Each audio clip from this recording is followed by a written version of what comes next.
Next question है, एक कक्षा में 50 छात्र हैं, 20 छात्रों के औसत अंक 70 और शेष के 30 छात्रों का अंक 80 है, तो पूरी कक्षा का औसत अंक क्या होगा। ठीक है, तो एक कक्षा में 50 छात्र हैं। ठीक है, पहले तो 50 छात्र हैं, टोटल 50 है, जिसमें से क्या बोल रहा, 20 के औसत अंक 70 है और शेष मतलब बचे कितने, 30, 50 में से उनका औसत अंक कितना है, 80 है। ठीक है, तो ये हो जाता है 7 3 7 दूनी 14। ठीक है, ये हो जाता है 2400। तो ये 00 4 4 8 ऐसे ही कुछ नहीं आता, 2 और 1 3, टोटल कितने थे 50, 50 इंटू कर देंगे तो ये हो जाएगा 0, तो 15 17 35, 7 बार में बचे कितने 3, तो और एक 0 थे। ठीक है, तो 5 6 30, 76% उनका एवरेज हो जाएगा।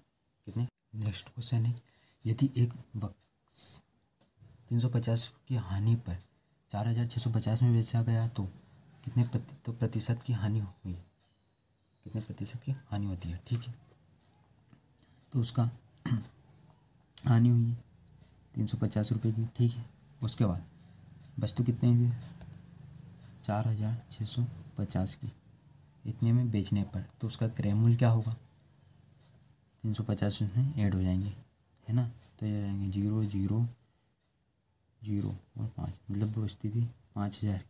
ठीक है, गुणित 100%, ये 3 शून्य से ये 2 शून्य 1 ये शून्य, 5 7 35, मतलब 7% की उसको क्या हुई, हानि हुई है। आज का नेक्स्ट क्वेश्चन है, ABC एक के बाद एक के इस क्रम में कार्य करते हैं, उनमें से प्रत्येक अलग अलग किसी कार्य का 10, 16 और 12 दिन में पूरा कर सकते हैं। ABC ऐसे 3 क्रम चक्रों में कार्य करने के बाद A और C कार्य छोड़ देते हैं, तो B अकेला शेष कार्य कितने दिनों में पूरा करेगा। ठीक है, तो यह पहले तो इनका तो एलसीएम लेंगे, 10, 16 और 12 दिन में कार्य करते हैं। ठीक है, तो इनका एलसीएम लेंगे तो ये एलसीएम आएगा 240। ठीक है, तो यह पहले तो 24 बार में 24 16 से 12 15 बार में। ठीक है, और यह 20 बार में। ठीक है, तो ये टोटल कार्य 59 कर रहे हैं। ठीक है, 240 दिन में बोल रहा है 3 चक्रों में कार्य करते हैं, मतलब ABC ये तीनों मिलकर कितने दिन काम करते हैं, 3 दिन कार्य करते हैं तीनों मिला के। ठीक है, तो सभी की एक्सपेंस निकाल लीजिए।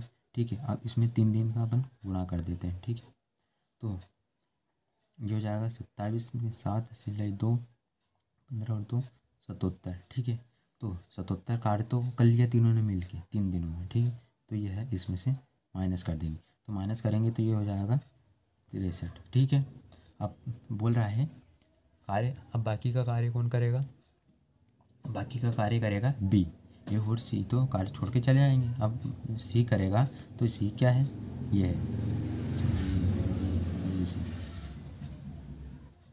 तो ए और सी कार्य छोड़ देगा, बचा कौन, बी, तो बी 15 एक्सपेंस काम करेगा। ठीक है, तो यह 15 यहाँ आ जाएगा। अब देखो ये दोनों कट रहे हैं, पहले तो 3 से काट दो इनको, 3 दूनी 6 और 3 एकम 3, 3 25 15। ठीक है, अब इसमें डिवाइड करेंगे तो 5 चौके 20, बचा क्या 1, तो 1/5 दिन में। ठीक है, हमारा ऑप्शन भी यही था। नेक्स्ट है, यदि पेट्रोल की कीमत 40% की वृद्धि हो जाती है तो उसकी खपत में कितने प्रतिशत, 1 दशमलव के स्थान पर पूर्ण अंक बताना, कम किया जाना चाहिए कि ताकि पेट्रोल का पर खर्च समान रहे। ठीक है, तो 40% की वृद्धि हो रही, तो 40 की फ्रैक्शन वैल्यू होती है 2/5। ठीक है, तो 5 से वो है उसकी वृद्धि हो रही, तो 5 से वो क्या हो रहा था, 7 हो जाता है। ठीक है, तो उसकी खपत में जब 2 का अंतर हो रहा है, ठीक है, तो उसकी खपत मतलब जो अभी अपन कर रहे हैं, ठीक है, 7 गुणित 100%, तो ये 100 ऊपर आ जाएगा। ठीक है, तो 7 दूनी 14, बचे 6,